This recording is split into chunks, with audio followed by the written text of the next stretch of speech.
Hello, good day.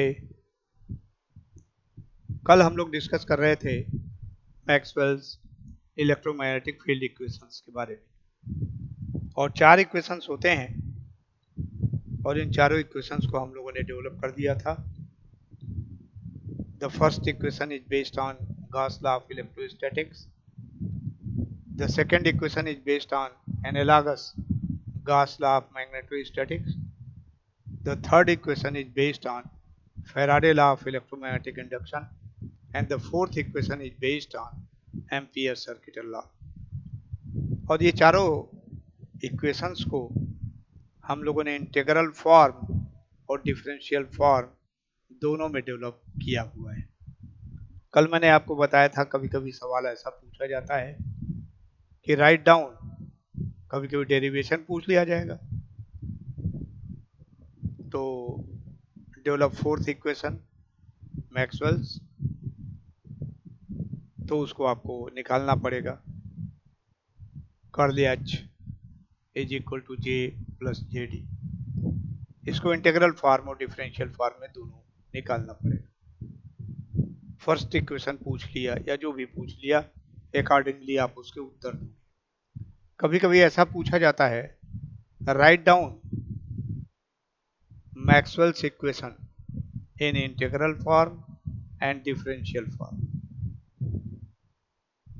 And give their physical meaning. वो क्या represent करते हैं, क्या उनका अर्थ है। मैथमेटिकल इक्वेशन आप लिख देते हो तो उससे क्या आउटकम प्राप्त होता है, क्या डिटेल आपको प्राप्त होते हैं, उसको फिजिकल एक्सप्लेनेशन उन मैथमेटिकल इक्वेशंस का क्या है, इसको भी देना है। तो क्वेश्चन इस तरह का हो सकता है, right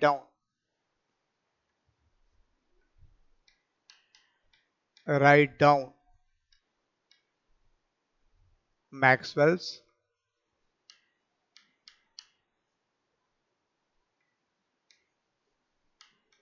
electromagnetic magnetic field equations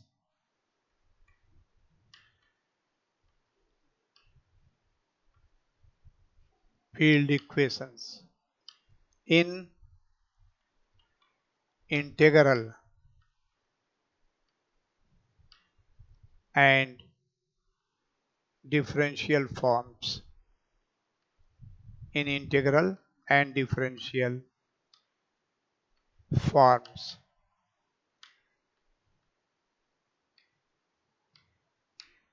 Write down Maxwell's electromagnetic field equations in integral and differential forms। Give their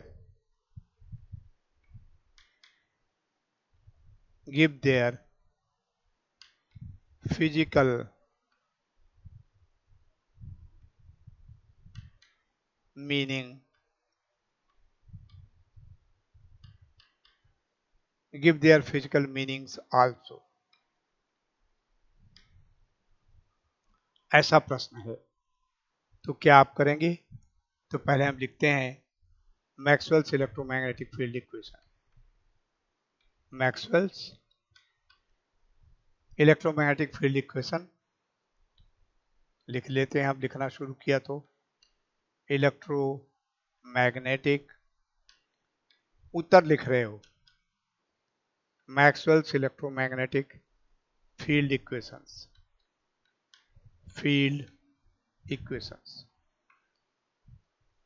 पहले आप लिखेंगे, इंटीग्रल फॉर्म में पूछा हुआ है तो A integral form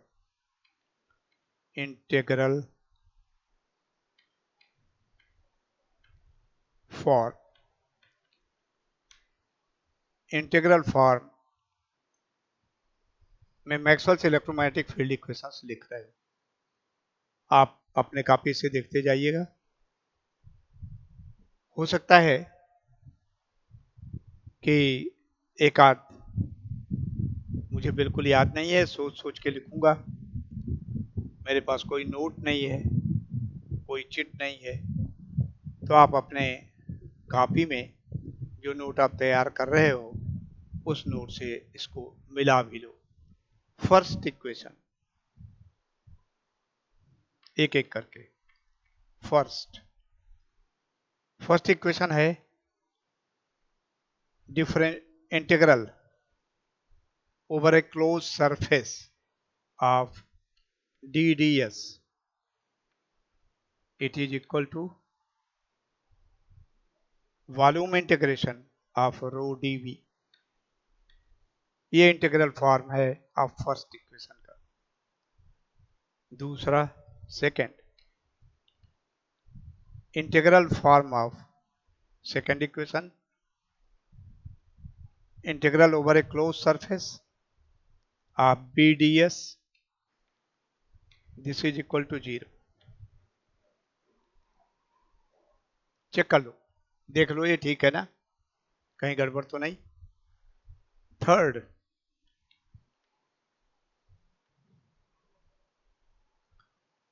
magnetomotive force की जगह पर ना होकर electromotive force, Faraday law of electromagnetic induction पे आधारित है, तो E dot D L over a close path, close loop, close contour, this is equal to minus surface integral of delta B by delta T D S. It is the third.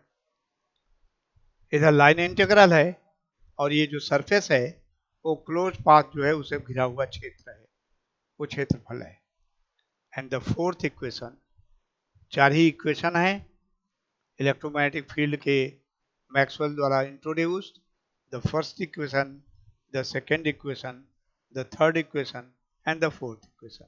And the fourth equation is integral over a close path of H dot D L, this is equal to J over a surface integral, और ये surface वही है जो इस close path द्वारा घेरा जाएगा, घिरा हुआ क्षेत्रफल है, और यहां पर आएगा J plus JD DS।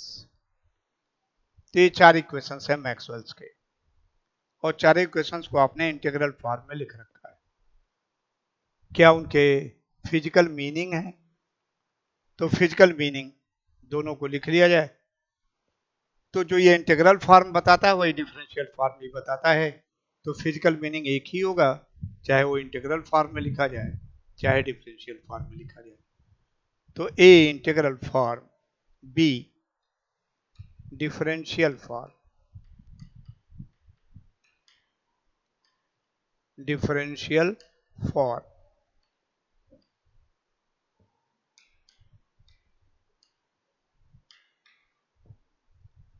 Form में फिर चारों इक्वेशंस को लिखेंगे number wise. First equation is divergence D, it is equal to रो।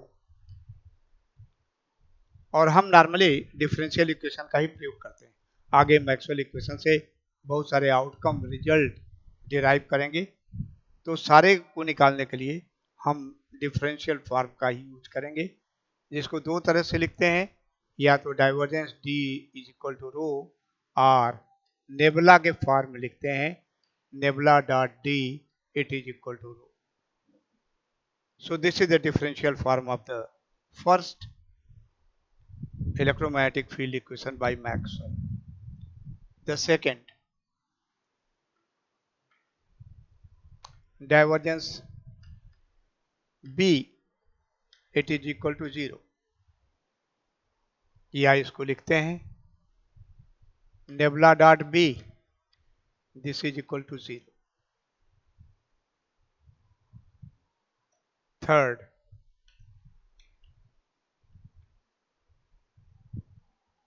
यहां आपने डाइवर्जेंस, गॉस डाइवर्जेंस थ्योरम का इस्तेमाल किया, इसलिए डाइवर्जेंस डी आ गया। ये लाइन इंटीग्रल को सरफेस इंटीग्रल में बदलना है, तो यहाँ स्टोक्स थ्योरम का प्रयोग करोगे, और स्टोक्स थ्योरम का प्रयोग करेंगे तो ये कर्ल ई हो जाएगा। So we get curl E and curl E is equal to minus delta V by delta T, या इसको ऐसा लिख सकते हो नेबुला की सहायता से, nabla cross E this is equal to minus delta V by delta T। और चौथा इक्वेशन, द फोर्थ वन, यहां भी लाइन इंटीग्रल को सरफेस इंटीग्रल में कन्वर्ट करेंगे with the help of Stokes theorem. तो देखो पहले दो में लगाते हैं गॉस डाइवर्जेंस थ्योरम का इस्तेमाल किया जाता है, तीसरे और चौथे इक्वेशन में लाइन इंटीग्रल को सरफेस इंटीग्रल में बदलते हो तो स्टोक्स थ्योरम का प्रयोग किया जाता है और ये लिखा जाएगा curl H this is equal to J plus J D, और कर्ल एच को लिख सकते हो nabla cross H this is equal to J conventional current density plus displacement current density, जहां पर डिस्प्लेसमेंट करंट डेंसिटी की वैल्यू है where J D, short में ऐसे लिख सकते हो, अदरवाइज जे डी की value delta D by delta T, D is the electric displacement vector with which you are familiar, या फिर इसी को लिख सकते हैं D is equal to epsilon E, तो epsilon delta E by delta t. तो ये चार इक्वेशंस हैं जो मैक्सवेल ने इलेक्ट्रोमैग्नेटिक फील्ड इक्वेशन के बारे में इंट्रोड्यूस किया था। इसको इंटीग्रल फॉर्म और डिफरेंशियल फॉर्म दोनों में लिखा जा सकता है। तो आपका प्रश्न यही था, write down Maxwell's electromagnetic field equations in integral and differential forms, लिख डाला आपने। अब give their physical meanings, physical explanation कि एक्चुअली क्या वो रिप्रेजेंट करते हैं। तो पहला इक्वेशन देखिए, इस इक्वेशन को डेवलप करने में इलेक्ट्रिक डिस्प्लेसमेंट वेक्टर का divergence volume charge density rho के बराबर आता है। ध्यान रखेंगे कि ये चार्जेज स्टैटिक हैं, मूव नहीं कर रहे हैं, no charge is moving, it is static, इसलिए Gauss law of electrostatics explanation में लिखेंगे it is based on Gauss law of electrostatics where we have taken into consideration कि चार्ज यदि उपस्थित है तो इलेक्ट्रिक फील्ड आएगा। कैसे आएगा, पढ़ रखा है आपने इंटरमीडिएट में भी, क्यू चार्ज के द्वारा आर की दूरी पर इलेक्ट्रिक फील्ड कितनी आती है, electric field will be equal to 1/4 pi epsilon 0 Q by R square. तो आप इसको कहेंगे it is based on Gauss law of electrostatics, charges present हैं तो चार्जेज के कारण इलेक्ट्रिक फील्ड आएगा, इलेक्ट्रिक फील्ड सिस्टम को पोलराइज करेगा, पोलराइजेशन के उपरांत बाउंड चार्जेज उत्पन्न होंगे, bound charge already existing charge का विरोध करेगा, और फिर अकॉर्डिंगली जो गॉस लॉ ऑफ इलेक्ट्रोस्टैटिक्स है उसको मॉडिफाई करने के उपरांत हमने इसको प्राप्त किया है। तो इन सारी प्रक्रियाओं को ध्यान में रखा गया है फर्स्ट इक्वेशन को डेवलप करने में। तो जो गॉस लॉ ऑफ इलेक्ट्रोस्टैटिक्स में इस ढंग की बात नहीं आती है उस पर बेस्ड है, लेकिन इस प्रक्रिया को हमने ध्यान में रखा है। Since charges are there, electric field will be automatically produced. Next point, electric field will polarize the system. Third, due to polarization bound charges will be created, and fourth, bound charge will oppose the already existing free charges। और इन सबको taken into consideration, this first equation has been developed। तो ये first equation का physical meaning है। दूसरा equation, divergence B is equal to 0। Right hand side zero होने का मतलब ये है, it is the manifestation of the fact that monopole in the case of magnetism does not exist, does not appear. Magnetism में monopole exist नहीं कर सकता है। जब भी नॉर्थ पोल आएगा तो उसके साथ साउथ पोल लिंक्ड होगा। एक इलेक्ट्रॉन के कारण, अपने न्यूक्लियस के चारों तरफ घूमने के कारण एक मैग्नेटिक फील्ड डेवलप करेगा, जिसको बोर मैग्नेटॉन कहते हैं। उसका एक सिरा नॉर्थ पोल होगा, दूसरा सिरा साउथ पोल होगा। So no monopole exist in the case of magnetism, whereas the monopoles are possible in the case of electrical system. We can have the positive charge isolated, we can have the free electrons independent of the presence of the positive charge. ये दूसरे का explanation है कि दूसरा equation हमको ये बताता है कि monopole does not exist in the case of magnetism. तीसरा, it is based on Faraday law of electromagnetic induction, and it suggests that if there is a variation in the value of the magnetic induction, V is the magnetic induction, which is also related to magnetic field, mu H. So if there is a variation in the value of the magnetic field, it will be responsible for creating the electric field. पहले हम ये चीज नहीं जानते थे कि magnetic field में यदि समय के साथ वेरिएशन हो रहा हो तो इलेक्ट्रिक फील्ड उत्पन्न होगा, ये हम नहीं जानते थे। लेकिन Faraday law of electromagnetic induction से हमें इस चीज का ज्ञान प्राप्त हुआ। हमें जान पाए कि if there is a change in the value of magnetic field or magnetic induction, correspondingly an electric field will be developed. This is the meaning, physical meaning of the equation number 3 developed by Maxwell.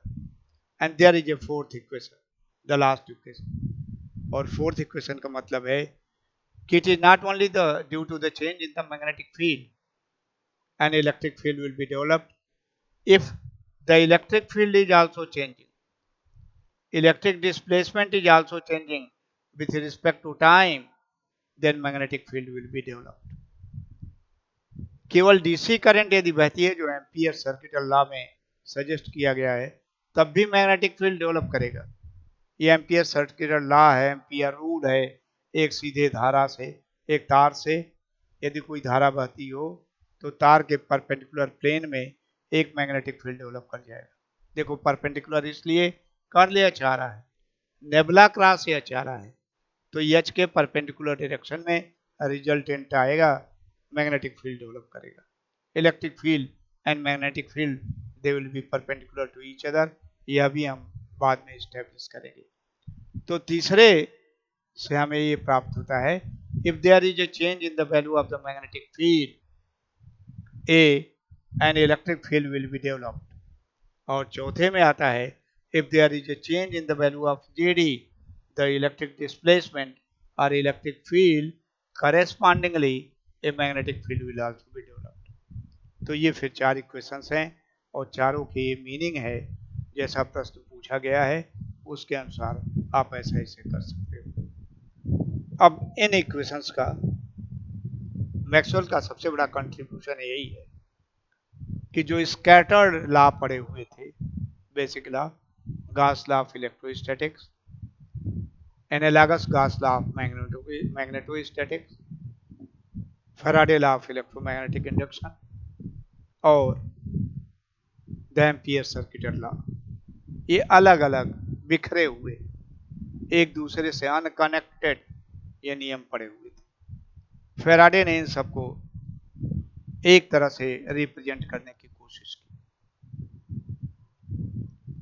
सबको एकत्रित किया और दो नए parameter, physical parameter की सहायता लिया, displacement current density J D and equation of continuity. इन दोनों की सहायता से यह इनका कंट्रीब्यूशन है कि सबको फिर इकट्ठा कर दिया।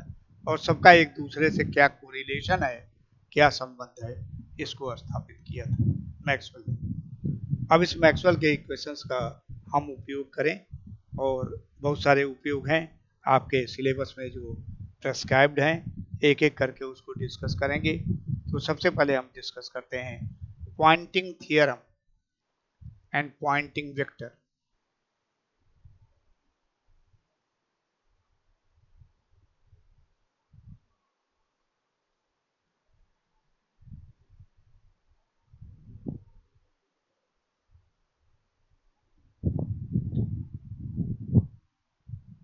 पॉइंटिंग स्पेलिंग ध्यान देना, साइंटिस्ट हैं POYENTING,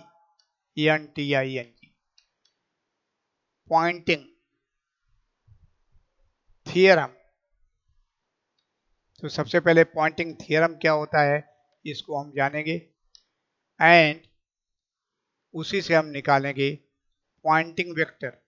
और पॉइंटिंग वेक्टर क्या है, क्या रिप्रेजेंट करता है, क्या चीज होता है, इसके बारे में भी जानने का प्रयास करेंगे। तो Poynting theorem and Poynting vector, इसको प्राप्त करने के लिए, पॉइंटिंग थ्योरम को इस्टेब्लिश करने के लिए, या उससे फिर पॉइंटिंग वेक्टर को प्राप्त करने के लिए, हम इक्वेशन नंबर 3 का प्रयोग करते हैं of Maxwell's equation, electromagnetic field equations. Normally हम इक्वेशन का नंबर लेंगे तो हम समझ जाएंगे ये इक्वेशन नंबर 1 कहलाता है, ये इक्वेशन नंबर 2 कहलाता है, ये इक्वेशन नंबर 3 कहलाता है, ये इक्वेशन नंबर 4 कहलाता है। और जब हम कहें यूजिंग इक्वेशन नंबर 2, तो ऑब्वियसली इस इक्वेशन का प्रयोग कर रहे हैं। Using equation number 4 of Maxwell's electromagnetic field equation, तो हम इस इक्वेशन का प्रयोग करेंगे। Now here we are using equation 3। तो इक्वेशन 3 पहले डायरेक्टली लिख लें, curl E it is equal to minus delta B by delta T. धीरे धीरे आपको भी याद हो जाएगा। इक्वेशन नंबर 3 कहा जाए तो क्या इसका अर्थ है, क्या लिखना है, आप भी लिख पाओगे। This equation curl E is equal to minus delta V by delta T, and using equation 4 of Maxwell's electromagnetic field equation, curl H, this is equal to J, conventional current density, plus delta D by delta T. JD की जगह पर हमने लिख लिया delta D by delta T. So using equation 4 मतलब this equation, curl H it is equal to J plus delta D by delta T, and using equation 3 curl E it is equal to minus delta V by delta T। अब ऐसा करते हैं, अब इसको हम कह लेते हैं इक्वेशन नंबर 1। इस डेरिवेशन के लिए इक्वेशन नंबर 1 है। ये 3 और 4 किए हैं यूजिंग इक्वेशन 3 ऑफ, डिटेल आप लिखेंगे, Maxwell's electromagnetic field equation, electromagnetic field equation.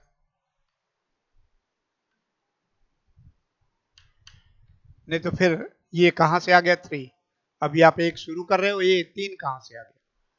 तो ये using equation 3 of Maxwell's electromagnetic field equation उचित होता।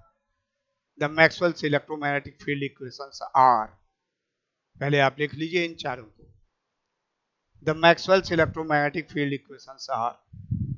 अब नाउ यूजिंग इक्वेशन 3, तो इसको फिर क्या लिखोगे, इक्वेशन नंबर 5, क्योंकि 4 इसके ऊपर लिख चुके हो। Maxwell's electromagnetic field equations are 1 to 4, तो इसलिए अब वहां 3 का यूज किया तो ये हो जाएगा 4 तक का ही है, ये 5 हो जाएगा, ये 6 हो जाएगा। ठीक, तो अब ऐसा करिए, multiplying by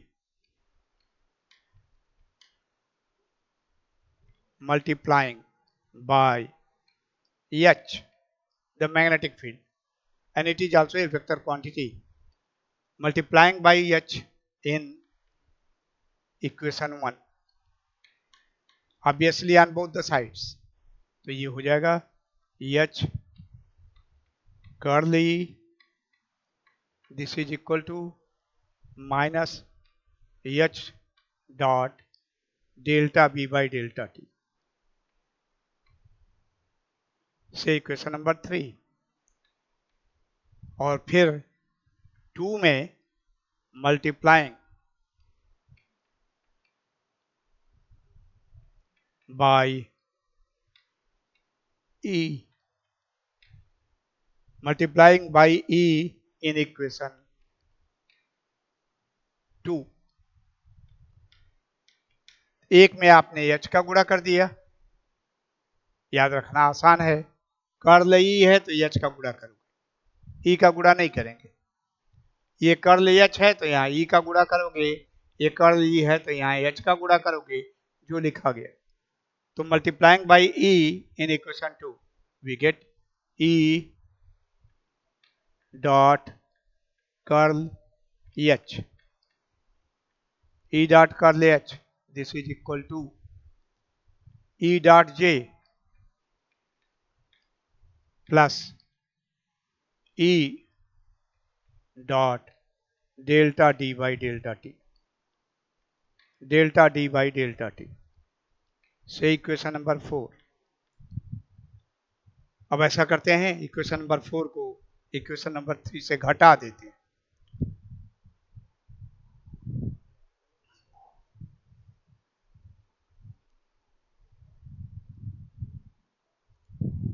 Subtracting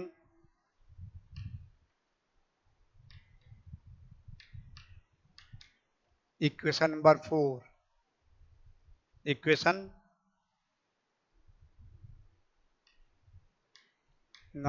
equation 4 from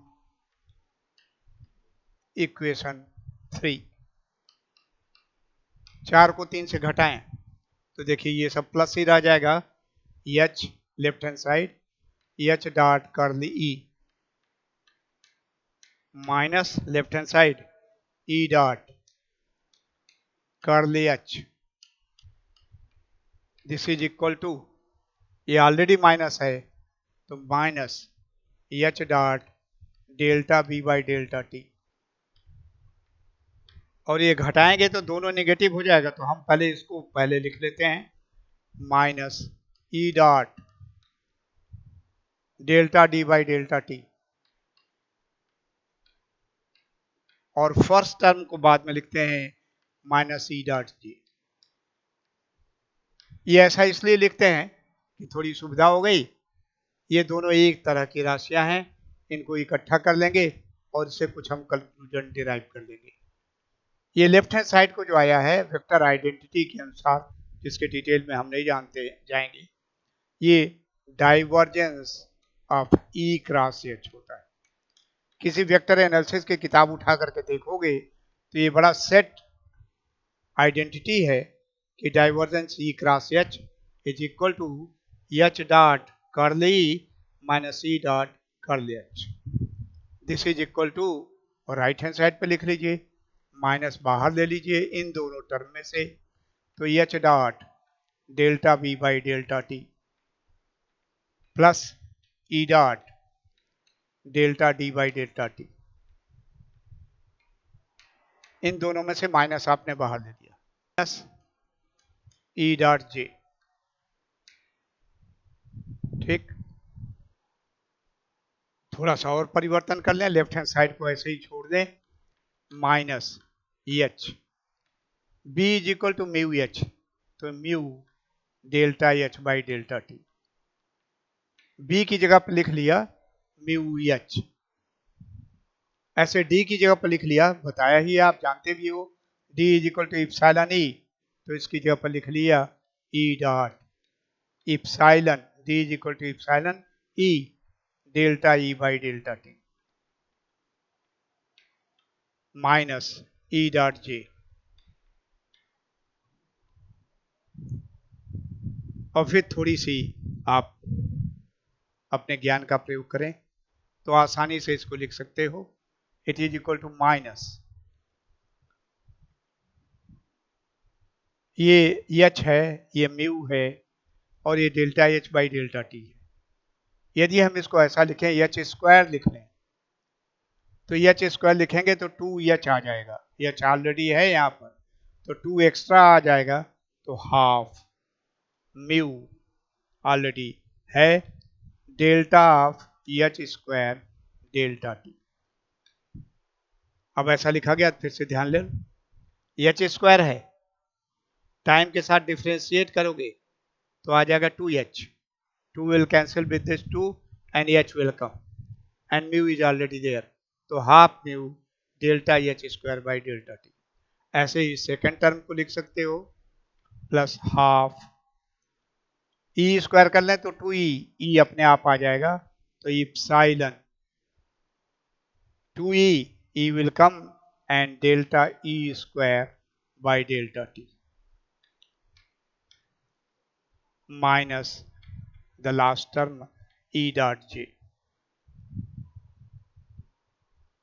और थोड़ा सा इसमें एक परिवर्तन और कर लेते हैं, दोनों तरफ वॉल्यूम इंटीग्रेशन कर देते हैं ओवर एनी आर्बिट्रेरी वॉल्यूम, किसी फिक्स्ड वॉल्यूम के लिए नहीं, किसी वॉल्यूम के लिए दोनों तरफ इसको इंटीग्रेट कर देते हैं। तो left hand side will become volume integration of divergence E cross H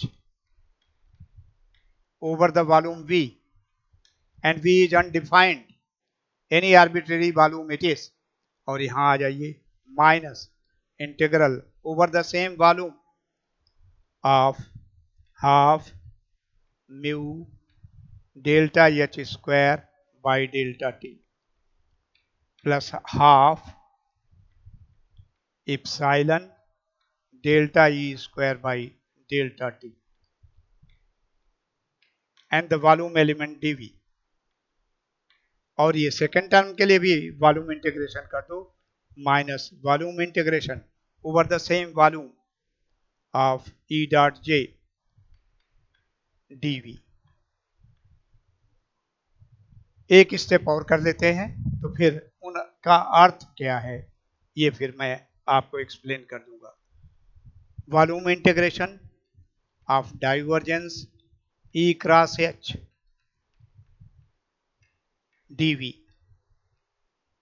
this is equal to minus time derivative यहां भी है, टाइम डेरिवेटिव यहां भी है, और एच स्क्वायर का केवल डिफरेंशिएशन होगा, म्यू का नहीं, म्यू कांस्टेंट है। ई स्क्वायर का डिफरेंशिएशन होगा, इप्सिलॉन का नहीं, इप्सिलॉन कांस्टेंट है। तो derivation can be written outside delta by delta t of the volume integration, and quantity left half mu delta by delta t, the operation has been taken out, so we have mu h square plus half epsilon delta by delta T, यहां आपने बाहर ले लिया operation को, तो half epsilon E square D V minus integral over the same volume of E dot J D V. यह जो mathematical expression आया, इसी को हम पॉइंटिंग थ्योरम कहते हैं, the mathematical statement of the Poynting theorem.